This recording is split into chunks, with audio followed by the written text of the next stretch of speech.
Salah satu inspirasi dari rumah kami adalah rumah dari Finn Yul, seorang arsitek dan desainer dari Denmark.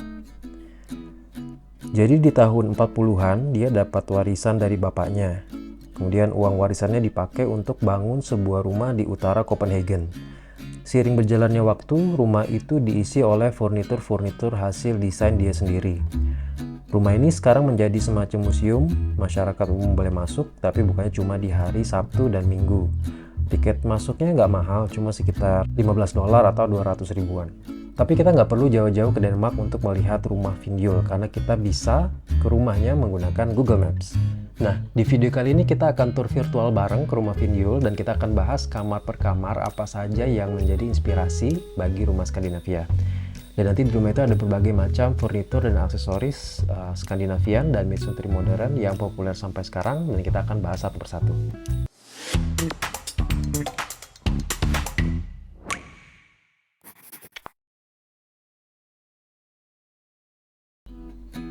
Caranya buka maps.google.co.id, kemudian kita ketikkan kata kunci Finn Yul House. Nah, di sini kita masuk ke mode satelit. Di sini kita lihat ada bangunan yang ada pinnya, Finn Yul House, tapi kita bergerak ke arah utara. Kemudian kita drag orang-orangan yang warna oranye sebelah kanan, kita drop ke titik-titik biru berikut. Salah satu titik biru di sini. Kita coba di sini. Oke, kita sudah berada di living room. Jadi sebelum kita bahas lebih jauh, mungkin kita coba bahas beberapa hal generik terkait desain Skandinavia yang terlihat di living room ini. Jadi ada lantai kayu, kemudian ada karpet yang senada dengan warna lantai, dindingnya semuanya berwarna putih, kemudian ada jendela besar di sini supaya memasukkan cahaya natural sebanyak mungkin. Kemudian di sini juga ada wall art dan beberapa furniture. Kemudian hal lain adalah banyaknya titik penerangan. Jadi kalau kita perhatikan ada 1, 2, 3, dan 4 lampu dengan berbagai macam bentuk disebar di living room ini. Di desain Skandinavian, lampu tidak cuma hanya untuk menjadi alat penerangan, tapi dia juga berfungsi sebagai suatu barang seni yang menjadi sebuah pajangan.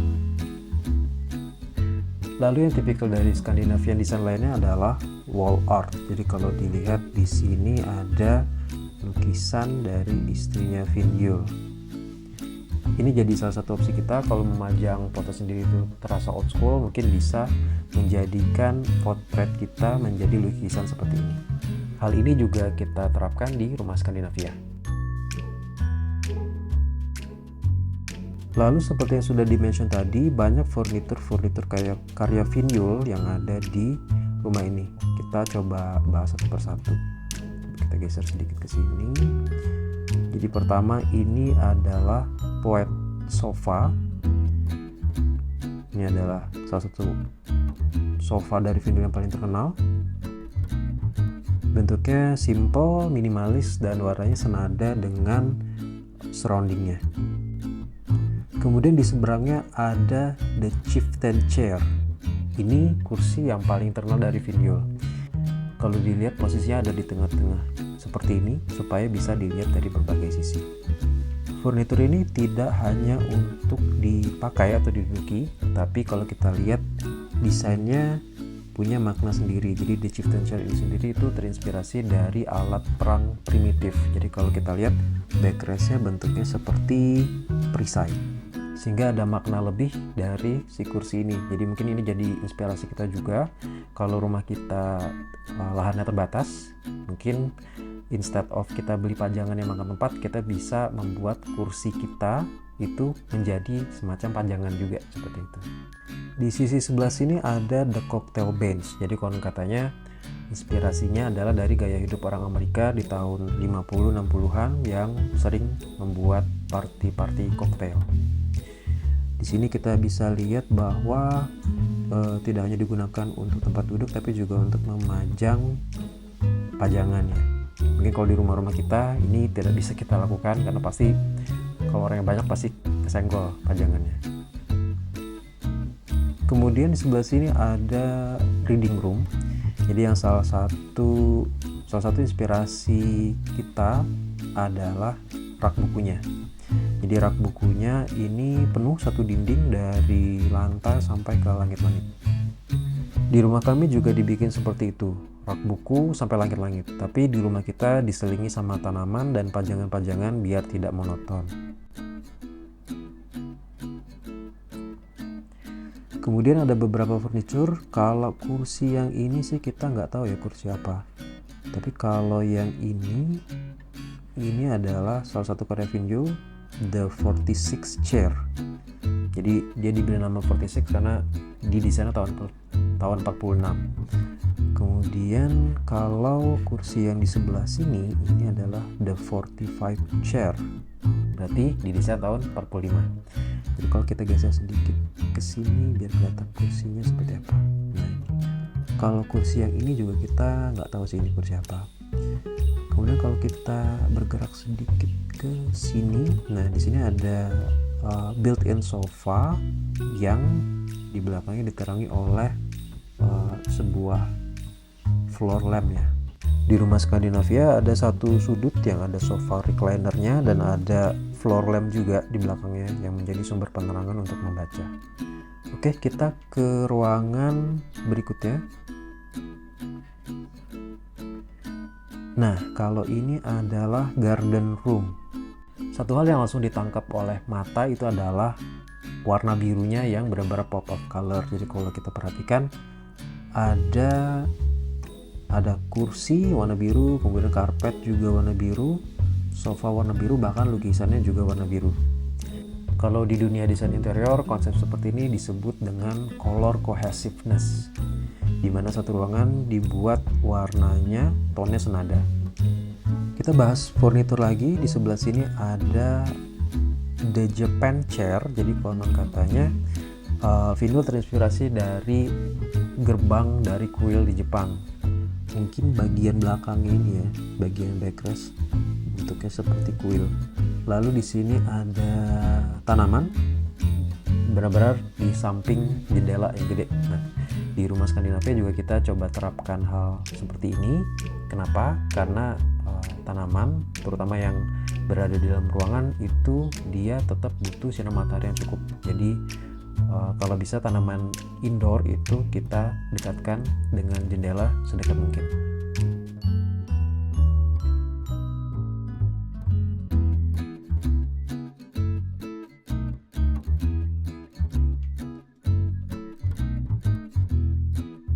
Di dining room ini ada sebuah meja bulat namanya the silver table dan juga ada 5 Egyptian chair.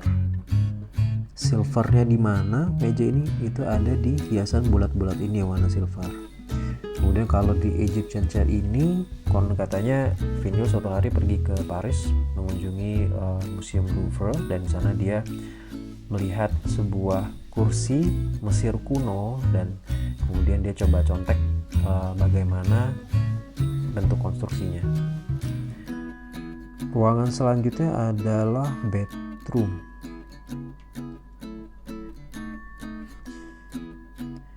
Bedrooman karena nggak ada lemari baju.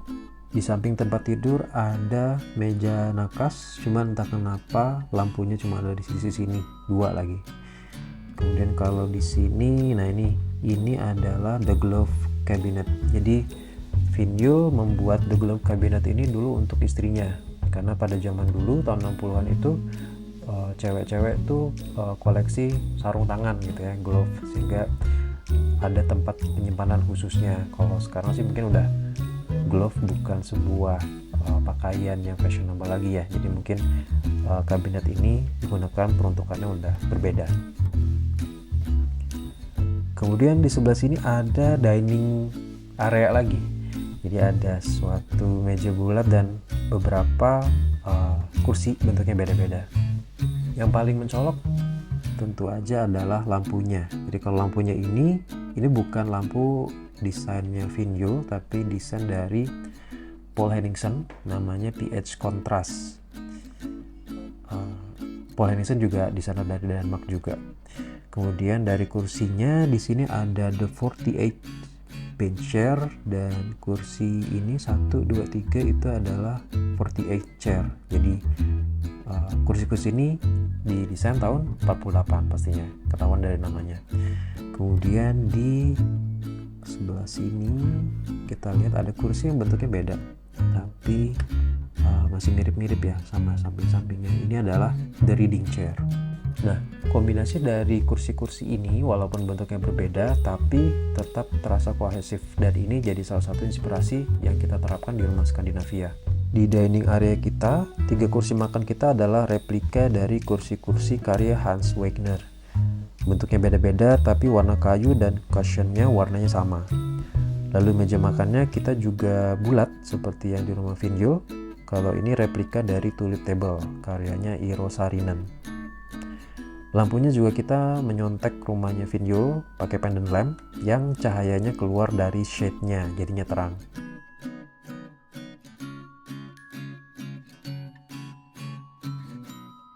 Ini pendant lamp dari IKEA karya Monica Mulder. Ada jenis pendant lamp yang cahayanya lebih terarah seperti lampu skurup. Jenis lampu kayak gini cenderung lebih gelap karena cahayanya nggak bisa menembus shade-nya. Cahayanya hanya mengarah ke bawah, hasilnya nuansanya lebih moody. Mungkin hal itu yang perlu diperhatikan ketika memilih pendant lamp. Cahaya yang mau dihasilkan itu maunya seperti apa. Kemudian kita lihat ke sini. Di sebelah sini lagi-lagi ada rak buku. Jadi kalau rak buku ini adalah karyanya Vinyo, namanya The Panel System. Rak buku yang kayak gini itu sifatnya fleksibel, jadi raknya bisa dicopot, diganti sesuai dengan kebutuhan. IKEA juga punya solusi rak fleksibel seperti ini, namanya Boaxel dan John Axel. Tapi kalau di IKEA, 2 produk itu umumnya digunakan untuk lemari pakaian.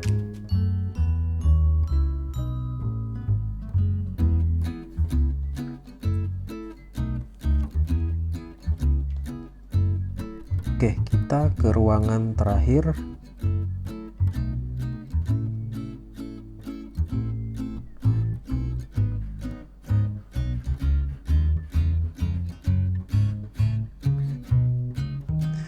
Ruangan terakhir adalah office room. Jadi di sini nggak ada furnitur karyanya Vinyo, tapi ada beberapa hal yang menjadi inspirasi kami. Salah satunya adalah meja kerja ini. Jadi mejanya built-in, panjang, dan rasanya lapang banget ya. Meja kerja di rumah kami juga bentuknya panjang dan minimalis seperti ini, dengan tambahan sentuhan beberapa aksesoris.